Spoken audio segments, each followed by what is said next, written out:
To read the mind of anyone, you need to know 3 techniques. These techniques are crucial to master. By mastering these methods, you can effortlessly discern and grasp what anyone is pondering. So, let me tell you a Buddhist tale that will teach you how to read the mind of others. In a small village a long time ago, 2 brothers lived. The older brother was blind, so he spent most of his time at home, while the younger brother worked as a farmer. However, their farm was constantly being destroyed by the many animals in the fields. The younger brother was troubled by this problem, but he eventually came up with a solution. He thought, why not ask my blind brother for help to scare away the animals in the fields? He can sit in the field and shout, if he hears any animal sounds, and this way, our crops will be saved. After thinking about it, the younger brother built a small hut in the field and placed the elder brother inside it. He explained to him, brother, if you hear any animal sounds, just shout and the animals will run away. This will save our crops. The elder brother agreed to his younger brother's idea and began sitting in the field. Whenever he heard the sound of animals, he shouted and scared them away. They continued this practice for many days. One time there was a field where a deer ran through and broke the fence before running away. Shortly after, a king who was pursuing the deer also came to the field. The king noticed the blind brother and asked him, have you seen a deer here? The blind brother replied, Your Majesty, I am blind. How can I see a deer? However, I can tell you that the animal that left my field is not worth chasing. You are wasting your time. The king was astonished by the blind brother's words and questioned how he knew this. The king asked the blind brother if he was lying, as he claimed to be blind but spoke about the worthiness of the deer. In response, the blind brother stated, Your Majesty, the animal you believe to be a deer is actually a pregnant doe. I have never heard of a king hunting a pregnant doe. So I am telling you that she is not worth your pursuit. You should not waste your time chasing after her. The king was left astonished upon hearing this. He was unable to comprehend how the blind person could identify the doe as pregnant. He pondered, how can a blind person know this? How can he be sure whether the deer I am chasing is pregnant or not? How can he confidently inform me of this information, despite being blind? The king felt the need to verify this, and thus instructed his commander, Commander, I want that animal alive. I need to confirm whether it is indeed a pregnant doe. The blind man seems to be very sure about this, and I need to investigate. Please go and find out if she is pregnant.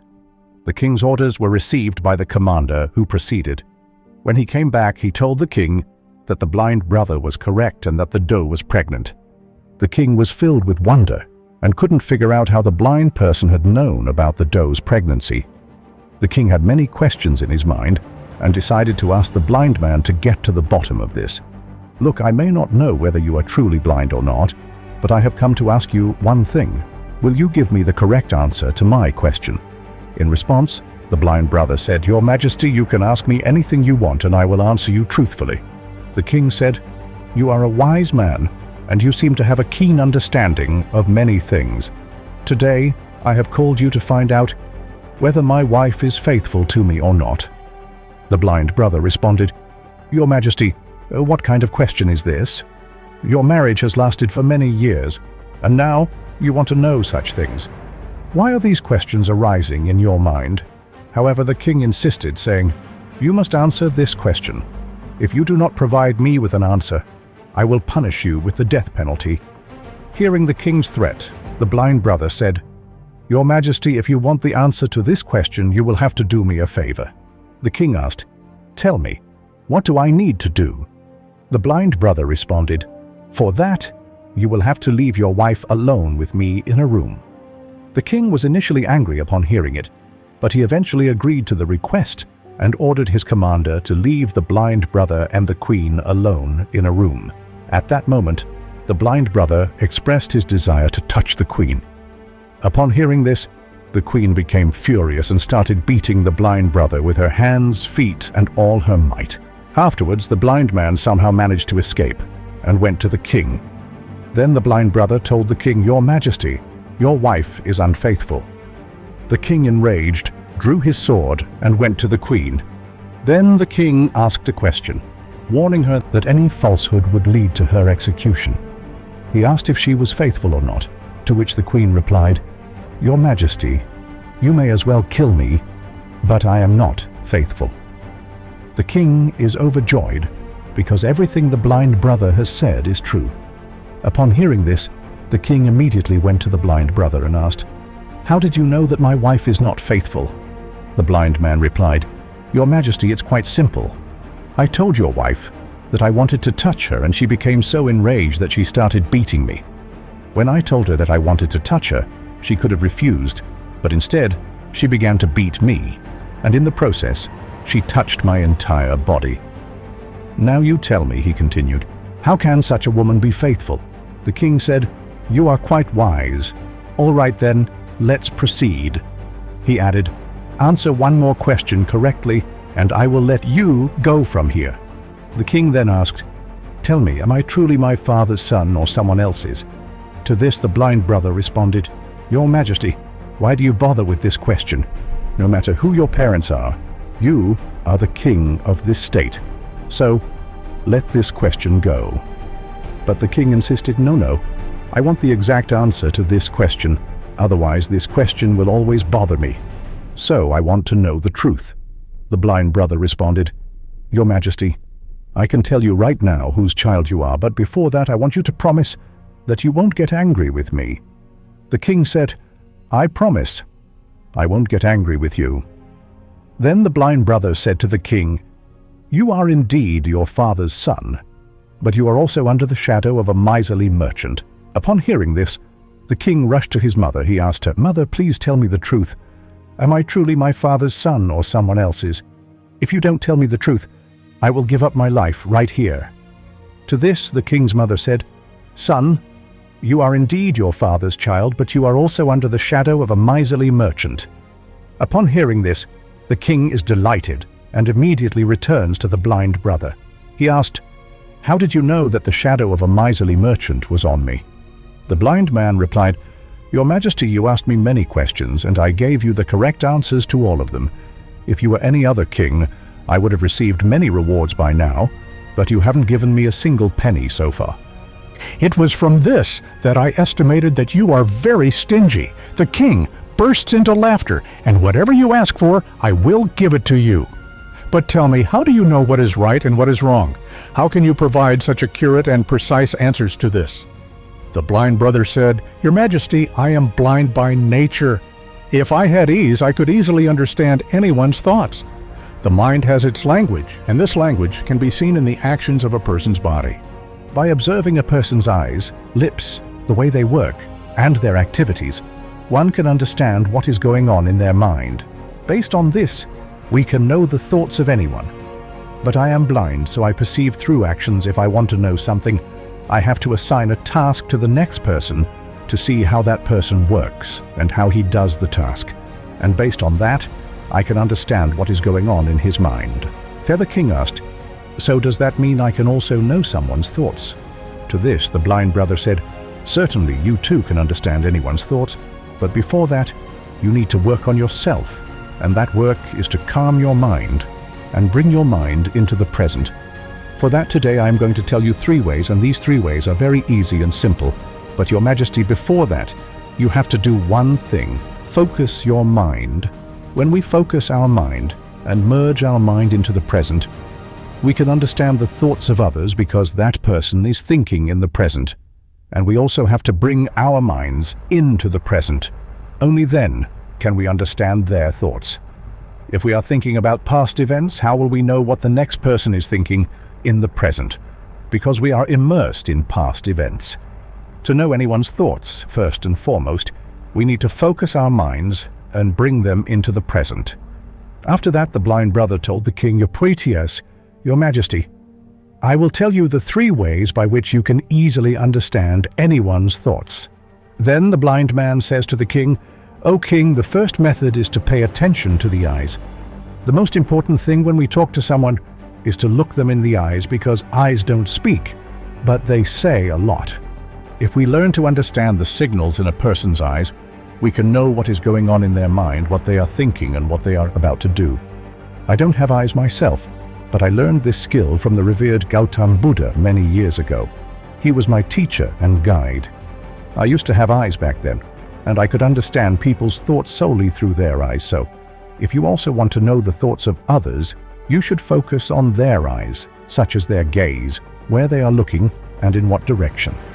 If their eyes are wandering here and there when you're talking to them, it means they are searching for a way to escape from the conversation, and someone might be lying. If the person is avoiding direct eye contact, it means they're afraid that their lie might be exposed and people will learn the truth. But if their eyes look at you without moving, they are probably honest and interested. They want to talk to you and share their thoughts. Also, see how their eyebrows move. If their eyebrows go down while they look away, they might be thinking hard or worried about something else. If their eyebrows go up and their eyes get big, they might be surprised or curious about what you say. Also, see how big or small their pupils are. The pupils are the black part of the eye. If the pupils get bigger, it means they like you or what you say. They are excited or happy. If the pupils get smaller, it means they don't like you or what you say. They are uncomfortable or angry. Also, see how red or white their eyes are. The white part of the eye is called the sclera. If the sclera is red, it means they are tired, stressed, or sick. They might not want to talk to you.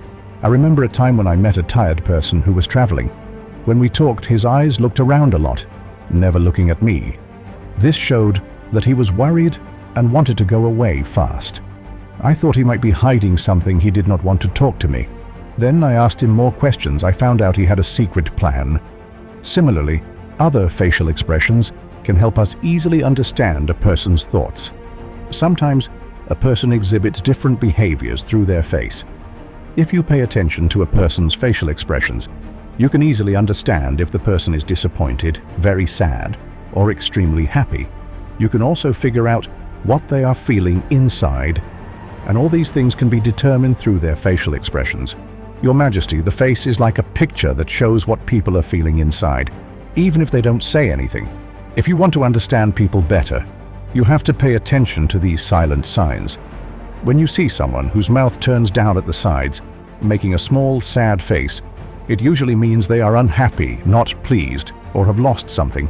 You can also tell by their eyes and their body if they are feeling low. On the other hand, a big and real smile, one that makes the eyes and the cheeks go up, is a sign of happiness, friendliness, and kindness. The eyes are very important in this. When they get small and shiny, you can be sure that the smile is real. Look at the space between a person's eyebrows, where the skin wrinkles. When it gets deeper and tighter, it often means they are confused, thinking hard, or trying to understand something difficult or new. The way the mouth is can tell you a lot. A mouth that is closed and squeezed may mean they don't agree, don't like something, or don't want to talk. But a mouth that is open and relaxed means they are open, comfortable, and ready to talk. As you get better at seeing and understanding these signs on the face, you'll be able to know what people are thinking and feeling inside, whether they say their feelings out loud or keep quiet. Their faces will show you what's in their heart. Whether a person speaks with their words or not, you can understand everything from their face. Your Majesty, I will tell you a story. One time, I met a sad person who came to me for help, but they acted like they didn't care. But I saw a small line on their forehead. It showed they had a problem. I asked them to tell me their problem, and they did. They felt better after that, and I helped them.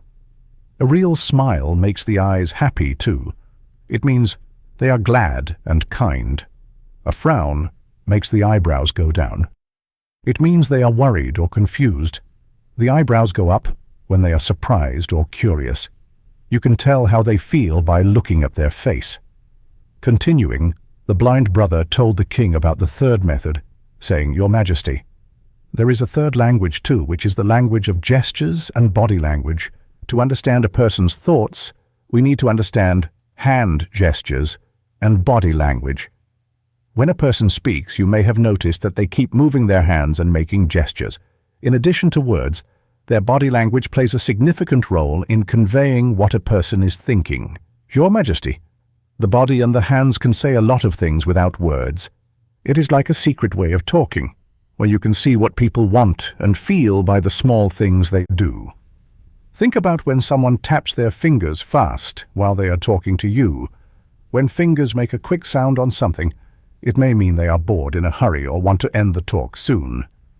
I remember a time when I met a person who wanted to sell me something, and he did this sign.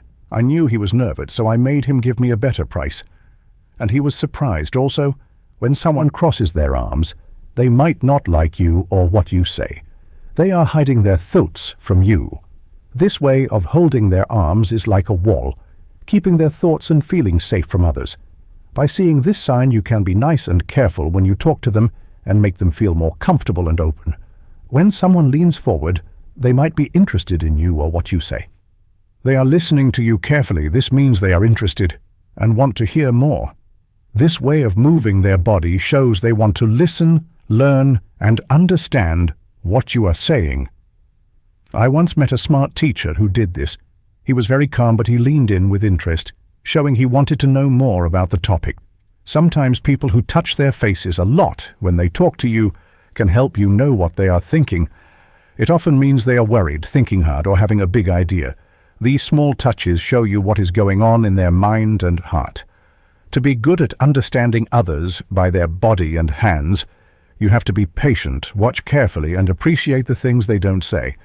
These small but important signs, like a quiet book, show you the feelings and thoughts that are hidden inside them and let you connect with them better. If we pay attention to these 3 methods and understand them correctly, we can quickly know what's going on in a person's mind, how much attention they are giving to our words, and what's happening in their mind. However, before that, you have to focus your mind and bring it into the present. Only then can you pay attention to all these actions, understand them, and realize what's going on in the person's mind. Otherwise, if you are preoccupied with past events or plans, you will never pay attention to the person's body language, and you will never understand what's happening in their mind, what they are thinking.